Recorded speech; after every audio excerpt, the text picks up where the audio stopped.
Hello, everybody. So, welcome to part two on how to boost the basic things that you have that is needed for your career. The first thing was the CV. So, let me just link it somewhere here.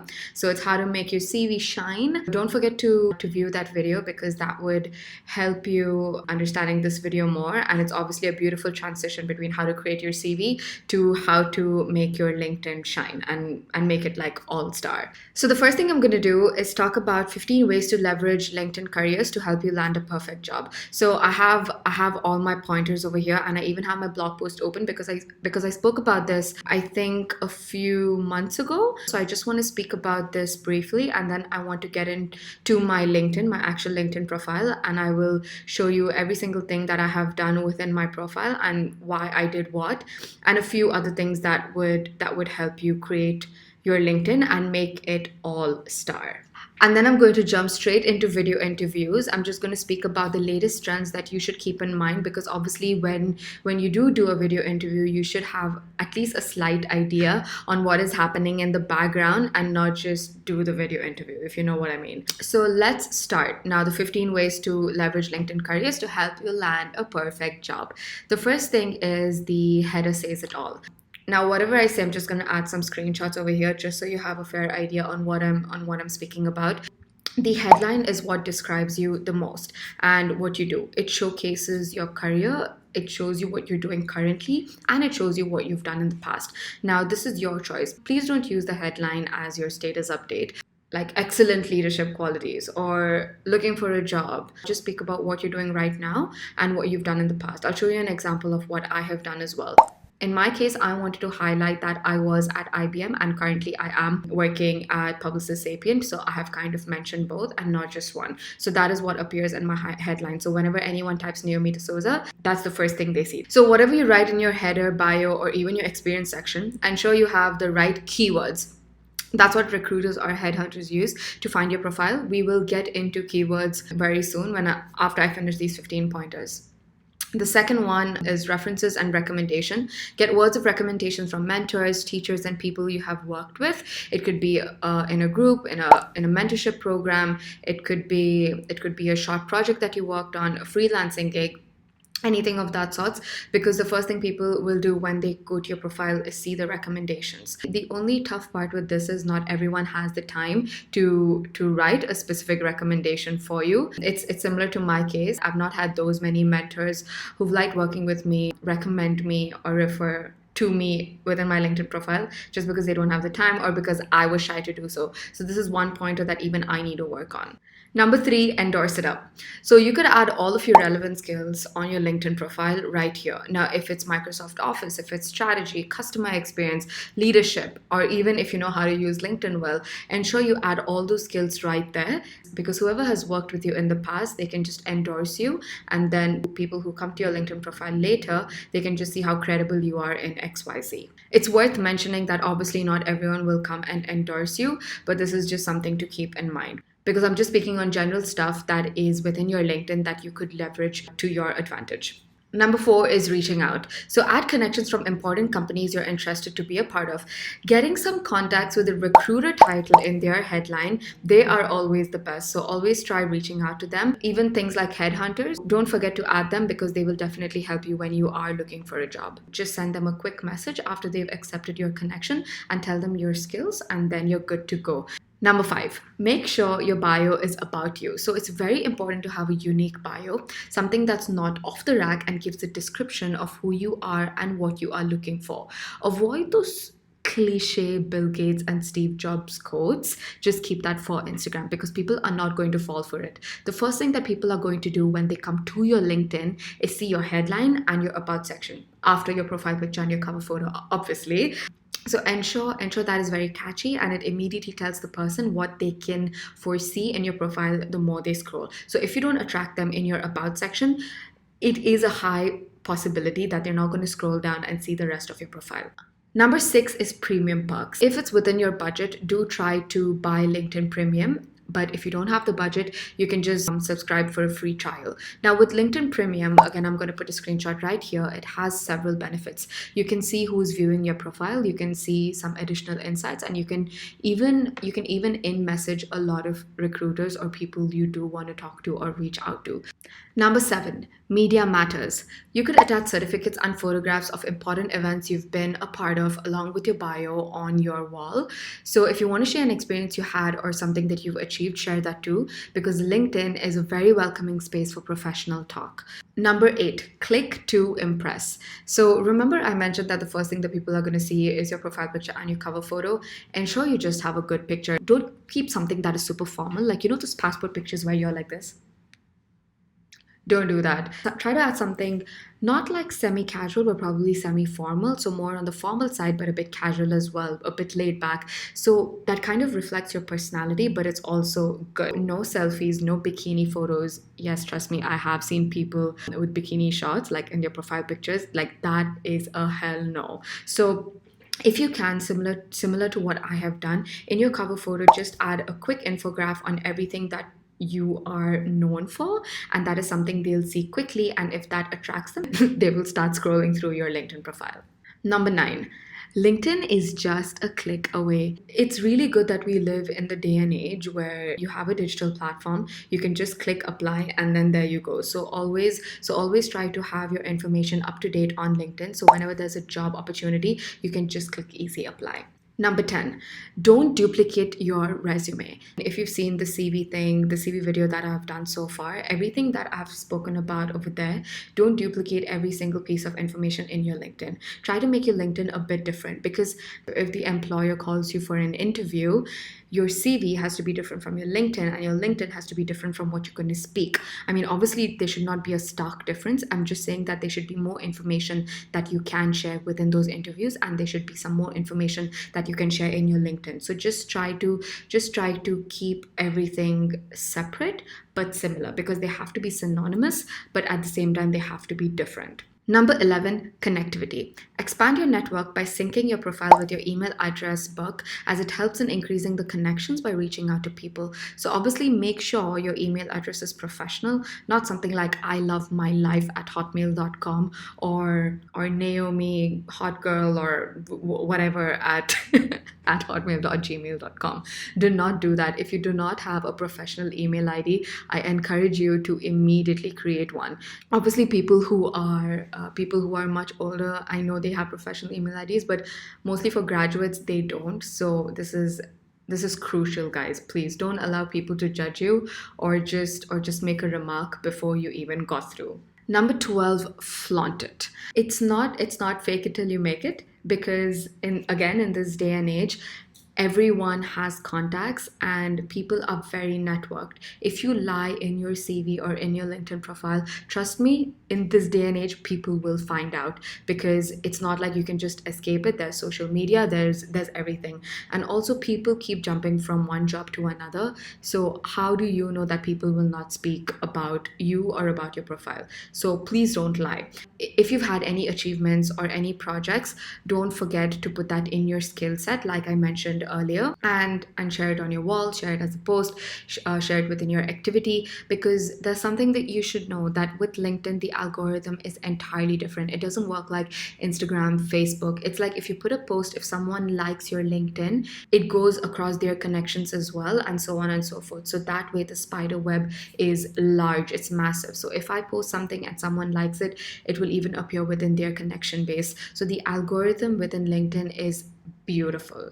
Number 13, customization. Customize your LinkedIn profile link, as it is helpful in listing your LinkedIn in business cards or even within your resume. You could also add a QR code to your LinkedIn profile on your resume. For example, mine is www.linkedin.com/in/Naomi D'Souza. So this Naomi D'Souza URL only belongs to me and no one else. So if I have to put my LinkedIn anywhere, I just write this, and it's so minimalistic and perfect. It doesn't have random numbers and stuff.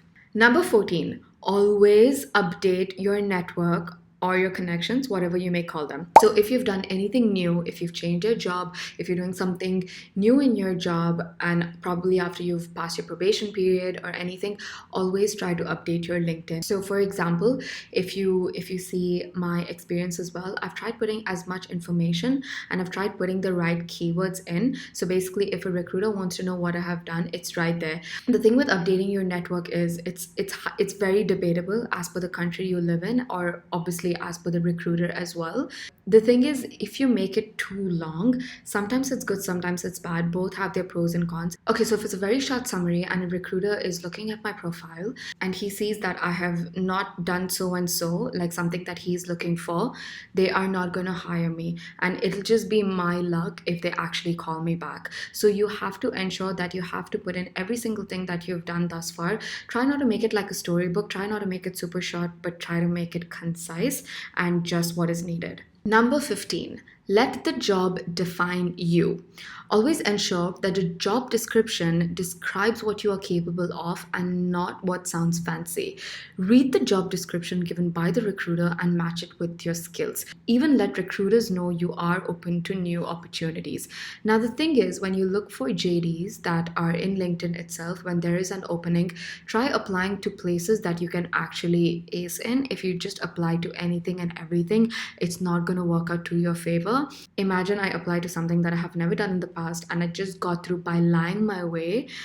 I get the job and then what? I won't even pass my probation. You know what I mean? So just try to not act over smart or overconfident. Okay, so now let's go to my LinkedIn profile. So this is just my news feed. It's just all my connections and their updates. So we're not going to dive into that right now because that's just not necessary. Let's go to my profile right now, and I just want to speak about every single thing that I have done. Again, I am not an expert. I'm just putting this disclaimer again out here, just how I did with the CV. I'm just telling you what usually works and what doesn't work, but obviously take it with a pinch of salt because depending on the country you are in and depending on the company you are applying to, the criteria is going to differ. And obviously the old generation, the new generation, everyone thinks differently. So don't take it as a rule of thumb. It's just kind of like best practices. As you can see at the top, here's my cover photo and here's my picture. Now there are so many things that I am involved in with respect to media, even with respect to consultancy, with respect to engineering, so on and so forth. So I kind of just wanted to create a cover photo that just tells my story in one go. So if someone comes to my LinkedIn profile, this is the first thing they will see, needless to say. So if someone is interested, they'll scroll down. If someone is not interested, they will not scroll down. Now, as you can see my headline as well, I have written that I'm an experienced strategist at Publicis Sapient, and I have written that I'm a former digital strategist at IBM iX. So even my picture, I think that kind of describes my personality. It is a bit formal, but at the same time it is even casual. Now let's scroll down. My about section. So I have had a huge battle with my about section the past few years because I used to always contemplate, should I show my media side? Should I only keep it to my engineering side or my tech side? But then I just realized that, hey, let me just speak about myself, because all the skills that I have had so far, I've worked really hard to get them, and I do know that all the skills that I have will complement my job, and whatever I learn at my job will help media as well, so it's a really good balance. So my about section, I did not keep it like an entire storybook.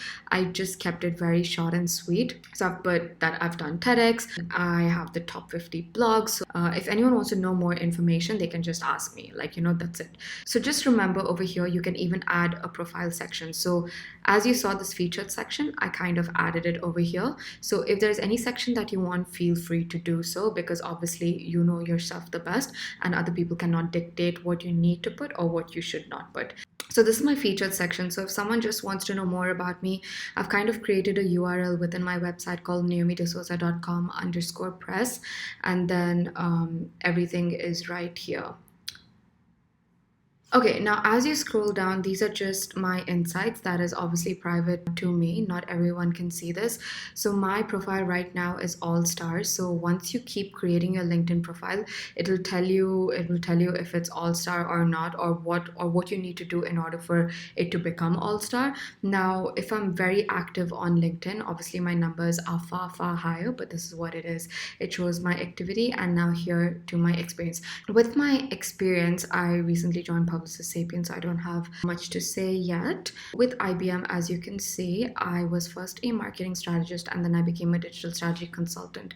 So I've put down every single thing that I've done at IBM. I took a lot of help from my CV as well. I did paste some stuff, but I did not mention every single thing. And then even with marketing strategy, whatever I have done. Okay, so the thing I want to tell you right now over here is that make your description and everything that you're speaking about your role factual. Don't speak about that, oh, I was amazing and I'm a fast learner and things like that. I mean, I mentioned this briefly in my CV video as well. Try to keep it very factual. Speak about how you were a benefit to the team. And this was a case study that IBM already put within their website, and that is what I just linked over here. So if any recruiter wants to see what I actually worked on, they can just click the case study, and there you go. They'll have all the information that's needed. I've even put some brand ambassador stuff because I've been the brand ambassador for Fairmont, for Classport, for Talabat. And sometimes when you have things that are happening so often, just try to keep it as up to date as possible, or put it in your calendar that okay, you need to update your LinkedIn, and then that's it. So yeah, then I worked as an engineer. I interned at BJAMS, and then I became a mechanical engineer at Ted Jacob Engineering Group, and I worked there for a year. So yes, I even interned at IBM. And now going back to the education, it is up to you if you want to put your grade or not. I just plan to skip it. I mean, I did get really good grades at university, so I mean, I may update it, I may not, but that's not that crucial at this point of time, considering I have a lot of work experience anyway. But obviously, if you are a graduate, please do add it. Now, the thesis title is something that I have added a lot because I have noticed when during my first few interviews, when I was looking for a job, people asked me what my thesis title was on. Because, for example, if I'm an engineer and I'm speaking about my thesis, it is quite beneficial to the company as well, basically to just take my skills wherever possible for them. Okay, now I want to speak to you about your network or your connections. Do not accept every Tom, Dick, and Harry's invitation or connection request that you get, because you want to just keep it concise and confined towards what you want and what you need. Now, there have been instances where I have at times accepted people to just broaden my network, and then when I add them, they just send me bad messages. It can either be flirtatious, it can be something that's demeaning or whatever, and then I just remove them as my connection. That's what I do. So just try to keep it confined to what you need. Obviously, when you're a graduate in the beginning, you will think you want to just accept anyone's connection. That is kind of what I did, which is why I have 2,000 connections, and I kind of remove connections every now and then if I feel they're not fruitful or beneficial to my profile or what I want to see. Or if you just find someone smart and you just like their post, I mean, yes, obviously do connect with them. It's just very similar to social media, but obviously LinkedIn is just more of a professional social media network. So, in my About section, I want you to carefully look at everything that I have written. And this is something that specifically stands out to me, which is design thinking. I wanna share a story. Now, what happened with me was I created my LinkedIn profile and then I wanted to change my job. I think I told you the story in the CV video, but let me just say it again, just in case you are watching this video for the first time and you haven't seen the CV video. But obviously, ideally, please do watch the CV video because it'll help you with this video. Okay, so with design thinking specifically, let me tell you a story. So when I was looking for a new job when I was at IBM, just because I wanted a new opportunity, I was getting approached by recruiters asking me if I knew design thinking, and I was like, obviously I know design thinking. Like, I use it almost every single day when I work and with my clients. And they're like, oh, okay, that's amazing. And then I would eventually get to the next round of the interviews because whatever I explained to them, they did think that, okay, I am a professional and I know what design thinking is. For me, I thought that was just an everyday thing, so I never included it in my about section.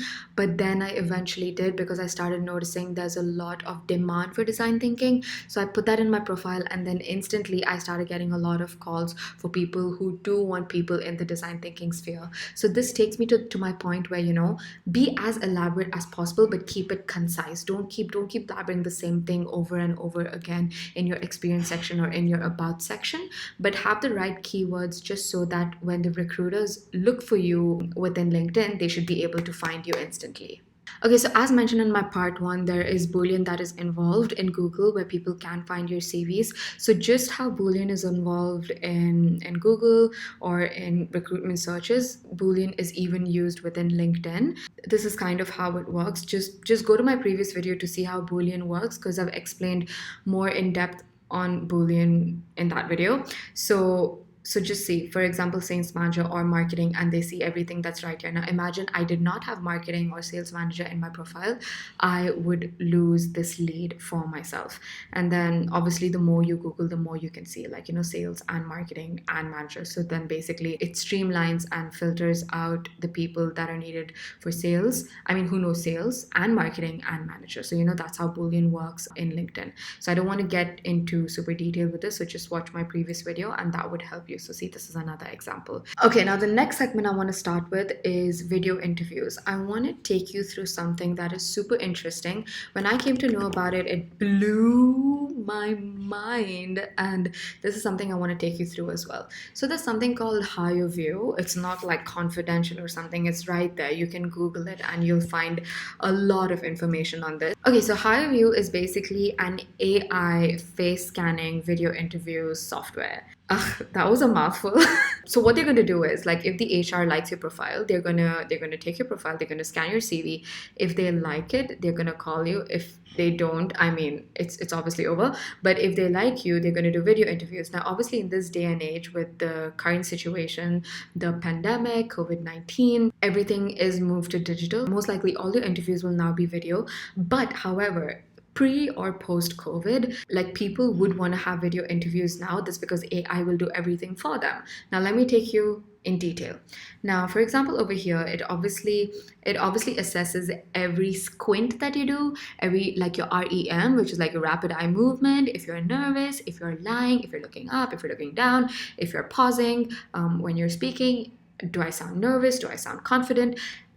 High View does everything for the recruiter. It'll tell you if you're a liar, if you're super confident, if you can speak, if you can't speak, if you're polite, whatever. So over here, like, it speaks about your emotion, your facial expressions, the word choice that you use, and then as you scroll through, like, literally you can find an abundance of information. Okay, like over here, as you can see, they probably put forth challenges. So then it'll be like a cognitive challenge, and they will assess how good or how well you solve problems, your memory, your attention, your agility. It does everything for the recruiter. And then after that, if they like you based on your confidence level, how you speak, and hopefully you haven't lied a lot, but they can detect that I know. So hopefully if everything is good, then you kind of do proceed to the next level. So that is kind of how it works. You like it or you don't like it, but this is kind of the way forward, and this is what people do anyway. So that's just a heads up. Just try Googling this as much as you want. It's something that I've just heard of, something I've seen. High View is, guys, first of all, this is not an ad or a sponsor thing, because again, as you can see, I'm not an expert in this. I'm just telling you things I know. Highview is not the only company, the video interviewing platform. Probably there are far more, but I just want you to know that now AI is integrated across every single thing that you do, especially during job interviews, to just make things super easy for HR. Because if they get thousands and thousands and thousands of CVs, there should be a way to kind of filter down the CVs that they truly need. So which is why keywords and stuff are super important, like within your CV and even within your LinkedIn, to kind of basically shine. Okay guys, so before I end this video, I just want to touch upon FANGs. So FANGs is basically an acronym used to describe some of the most prominent companies in the tech sector. So that includes Facebook, Apple, Amazon, Netflix, and Google. So Google or Alphabet. So Alphabet is a part of Google. So yeah, it's Fangs. And I found this really cool link. It's basically Fang hiring managers share how to answer behavioral interview questions. I'm going to link this article in the caption below, but I just wanted to quickly show you what topics they've touched on, and it is so important for all of us to read and digest properly. So if they ask you about a project that you worked on, these are the kind of responses that you can provide. So even with myself, when I've gone for job interviews, the interviewer has always asked me like, what do you do when you disagree with your boss? Like, what do you do to win arguments? How do you prove that you're right and he's wrong? So these are a few things that's quite helpful. Why do you want to come to the company? This is a very cliche one. So it's quite important to see what answers are impactful for you. Why do you want to leave your company? What's your weakness? So about what's your weakness, I really want to touch upon this. What's your weakness is so important because the company wants to know that you're not just a pompous. Like, you should be aware of the things you're not good at in general, because obviously towards the end you should be able to tackle the same. So so always concentrate on your weakness, see what you're not good at, and that is something that you have to display if you're being asked about the same. So yeah, I found this quite beneficial and I'm going to link it below. Okay, you guys, so that was part two. Thank you so much for tuning in and watching this video. I hope it is beneficial to you and you get a job and you get noticed in this crazy market right now. Please update your CV, please update your LinkedIn. If you need any help, please leave a comment below and I will get back to you for sure. If you've transformed your CV or your LinkedIn and you want me to see it, please tag me in your social media posts or just email it to me. I would love to see it. And it just makes me really happy to see that you are getting through your interviews as well, from whatever I have seen so far. So thank you so much. Have a good day and take care of yourself.